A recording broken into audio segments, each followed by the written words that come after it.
So, UFC Perth is going down this weekend, and I, King Hit MMA, will be discussing all the odds and my picks for this card. If you like the video, please subscribe. And yeah, let's get right to it, man. It's absolute cracker of the card. The first fight on the card, we have Don Fan versus Cody Steele. Don Fan is out of city kickboxing. He made his way through road to UFC, where his last fight he got a first round KO. Not first round KO. He was in a real good scrap, back and forth, but he was getting the better of I can't remember his name, the Chinese opponent. And yeah, man, he's a real scrappy dude, real good grappling. And he's just a real good all-rounder. While Cody Steele, he's a jiu-jitsu guy, heavy on the jiu-jitsu, does a lot of grappling on the regional scene in America. Had a real scrappy fight with Rongju. Real back and forth fight.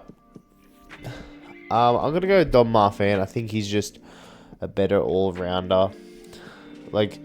As scrappy as Cody Steele is, I think Don Fan, being just better all round, better in the striking, got real crisp kickboxing, and being behind that CKB team, I'm going to go Don Fan by a decision.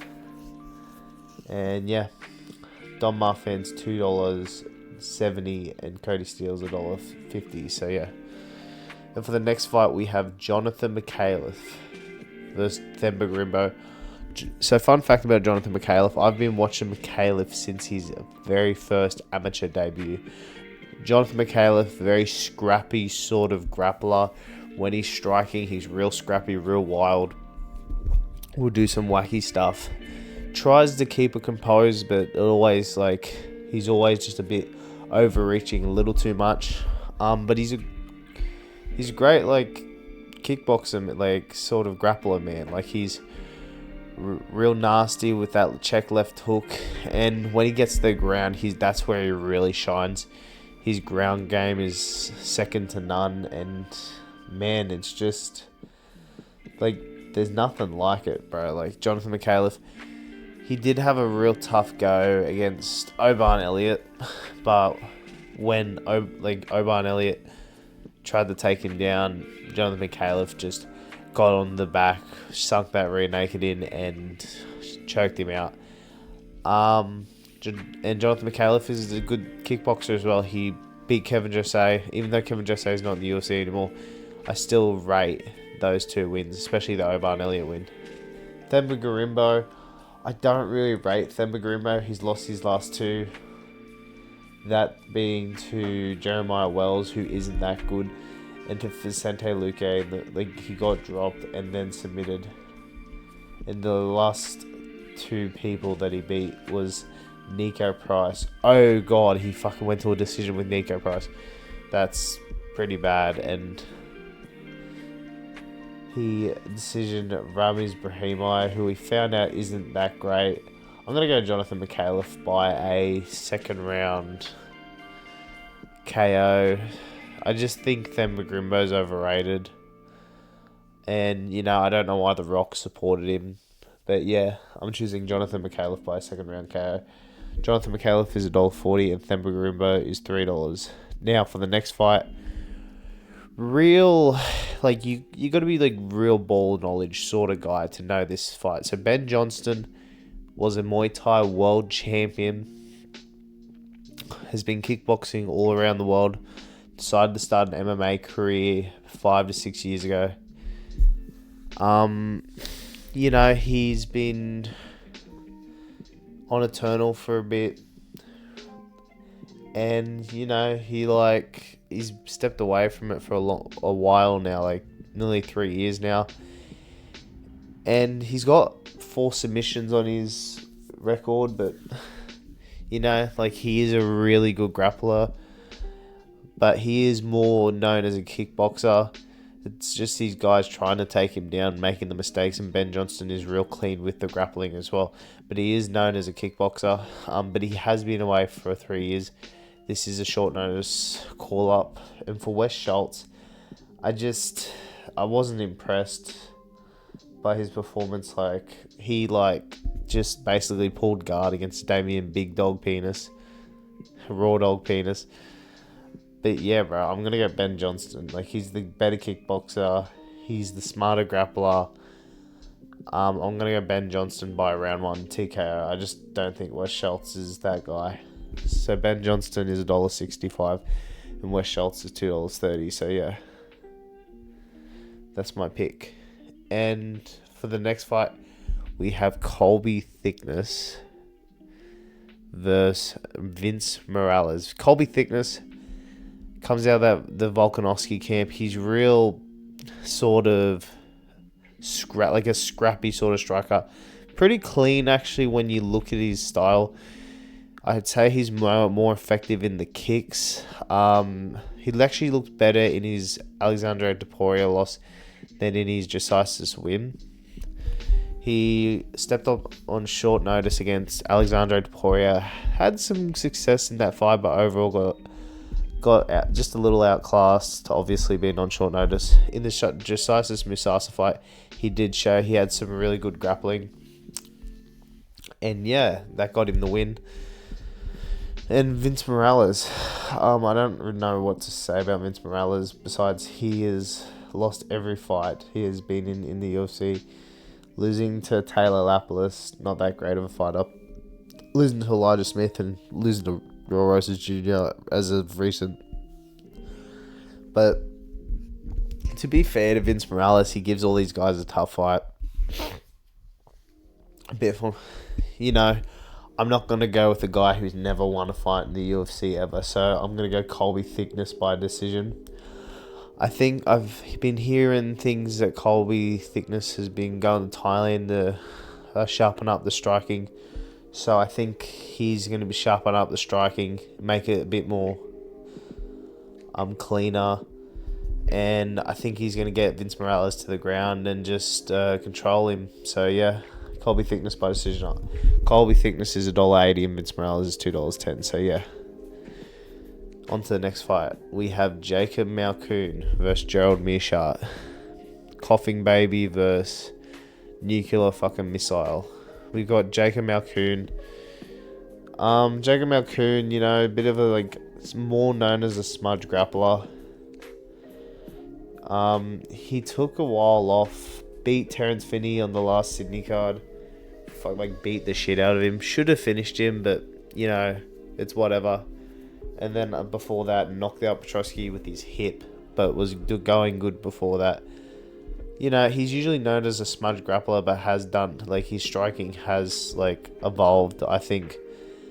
And Gerald Meerschaert, Mr. Fluke himself, I think he's just, regressed. Losing to Reina de Ritter isn't terrible, but he's just getting finished earlier and earlier lately. Recently the Kyle Dorcas and then to Michael Olajacek. I don't think Gerald Meerschaert has that fluke ability anymore.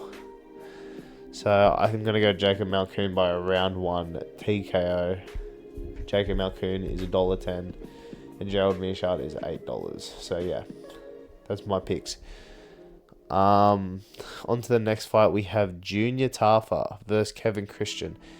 And somehow Junior Tafa is the favourite despite having a 6-5 UFC record, which is insane. And Junior Tafa, probably one of the worst light heavyweights on the roster, has ever won 2 fights in his whole UFC career.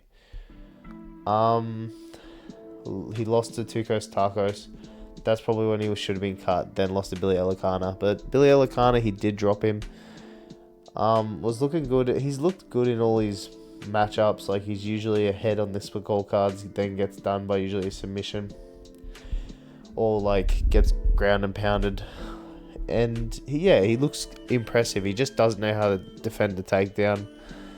And I think that's his big problem for Junior Tafa. While Kevin Christian what I've seen is he gets dropped a lot, and then someone usually submits him or TKOs him.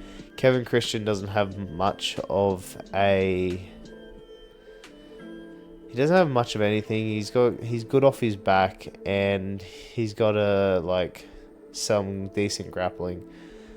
It's so weird, but I don't think Kevin Christian... I don't think Junior Tafa is UFC worthy, but I also don't think Kevin Christian is UFC worthy. I'm going to go Junior Tafa, even though I've seen Kevin Christian. I've just seen how shit they both are, and I think Junior Tafa, what I saw in that Billy Elikana fight, that if he drops Kevin Christian, he ain't getting back up. So I'm going Junior Tafa by first round knockout. Junior Tafa is $1.50 and Kevin Christian's $2.60. So yeah, there's that fight. And for the next fight of the night, we have Cam Rouston versus Robert Bracek. Cam Rouston, has come in. Everyone thinks he's a lengthy kickboxer. Actually, he's a really good grappler. Anti-grappler, uses that grappling to stick up a rear naked. But lately, in his last 2 fights, he's KO'd both his opponents, knocking out Andrei Petroski and knocking out Cody Brundage. But he was getting caught by Cody Brundage in that fight, but he still has looked impressive, and I still think that he just needs to clean up a little bit of everything. While Robert Bracek, yes, losing the Itor Potier is terrible, did knock out Brad Tavares and did beat the shit out of him. I think Cam Rouston's lengthy striking is going to be a problem for Robert Bracek. I think Robert Bracek's pretty slow in the striking, honestly. That's why I'm going to go Cam Rouston by a decision. I do think Robert Bracek is very tough. But yeah, I think Cam Rouston's striking is good enough to stay on the outside and pepper leg kicks, pepper that jab, and just get Robert Bracek to a decision. So yeah, I'm going Cam Rouston by a decision. Cam Rouston's $1.50, Robert Bracek's $2.50. So yeah, those are my picks.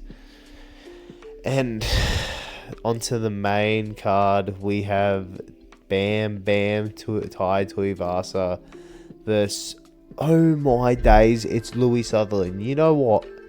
We see this bloke, and he's gonna box the head off of this bloke at the pub.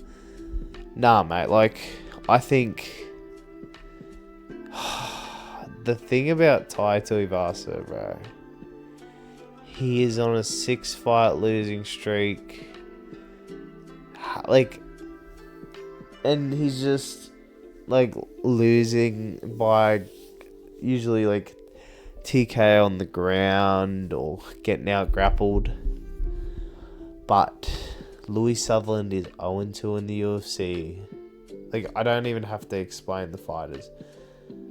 Tai Tuivasa has been fighting top level competition. He did look half decent in that Teixeira fight, even though it was a very sloppy fight. And you know what? Louis Sutherland hasn't shown me nothing. But if Tai Tuivasa somehow loses this fight, we need to cut Tai as soon as possible. If he loses this fight, he has to be cut. He has to retire. So yeah, I'm gonna choose Tai Tuivasa by a big overhand right. Yeah, Tai Tuivasa first round KO. So Tai Tuivasa's $1.50 and Louis Sutherland's $2.60. And now for a real interesting heavyweight bout, we have Shamil the Blob Gaziev versus Brando Pericic. Shamil Gaziev, as much as people call him the Blob, he is actually a really good fighter, man. He's only lost to 2 people in the UFC, that being Rosenstrike and... That being Rosenstrike and Waldo Cortez Acosta, who we know are top heavyweights. But he beat Dontel Mays, which is not very impressive, but beat... what's his name? Thomas Peterson, and beating Martin Buday, who are 2 really good fighters, man. Martin Buday was cut from that fight. Brando Pericic, as much as I like him, he's super athletic, getting these KOs. I don't know how he's going to go against Shamil Gaziev. Shamil Gaziev, like, he is slow and ploddy. I don't know if he, like, is just... he's not going to just, like, crumble. Oh, yeah, he won't just crumble like the others, you know what I mean? So... but I do see, like, Brendo Pericic basically, like, using his athleticism, coming in and out, basically, like, throwing that overhand right with caution to the wind in catching Shamil. So I'm going to go Brendo Pericic by KO. I really like what I've seen from Brendo Pericic. Shamil is just a bit slow. So I'm going Brendo Pericic by KO. Brendo Pericic is $1.70 and Shamil is $2.15. So, yeah. For the next fight, we have Marwan Rahiki versus Ollie Schmid. There are no odds for this fight. I don't know who Ollie Schmid is. I will be totally honest. There's not much of a record for him on here, but I'm gonna choose Marwan Rahiki. Yeah, this guy's debuting on a week's notice, and Marwan Rahiki's had a full fight camp for Jack Jenkins. That's all I've got to say. So Marwan Rahiki by a finish, KO in the first round. So yeah. Anyway, for the featured fight on the flyweight division, we have Tim Elliott versus Steve Erceg. Tim Elliott doesn't need a introduction. He's been around for a long time, over 10 years. Has had some really good fights, man. Like, he did take a while off. His last loss was Makaev. Makaev's one of the best in the world. But he beat Sumadaji. Sumadaji's a half-decent opponent. And then beat Kaya Sakura. He did, like, get that leg lit up. And Steve Erceg hasn't been in the UFC that long. He's only been in the UFC since 2023. Went on a 3-fight win streak, but then lost to Pantoja in a super close fight. Got fluked by Kai Kara France, and then Brendan Moreno decisioned him. And then he nearly lost to Oddie Osborne, so it ain't looking good. I think Steve Erceg, I like the way he's been carrying himself this week. I think that his like side movement is one of the best in the game. I think I'm going to go Steve Erceg by a crafty decision. I think Tim Elliott, not that he's on the way out, I just think Steve Erceg is still young. He's still, I think he can, like, come in and out, stuff the takedowns from Tim Elliott, and, get the decision. So I'm going to go Steve Erceg by decision. So Steve Erceg is $1.40 and Tim Elliott is $3. Yep. And now we have the co-main event. We have Beneil Dariush versus Quaylen Salkeld. Beneil Dariush, he's been at the top of lightweight for a very long time. What the fuck? Oh yeah. And he's just like one of those guys that really, like, he's always been at the top of the discussion, but lately he has been knocked out a lot. He has been hurt. He has been struggling. But he's only losing to the best guys in the world, man. Like Charles Oliveira, Arman Sarukian, beat Renato Moicano last year, but got beaten by BSD. And Beneil Dariush is probably one of the most technical, best fighters in the UFC. If he didn't have such a glass chin, I could honestly still see him being a top 5 opponent. But Quaylen Salkeld, I could literally just list it off from last year. His first fight was with Anshul Jubilee, where he slimed him out in 19 seconds.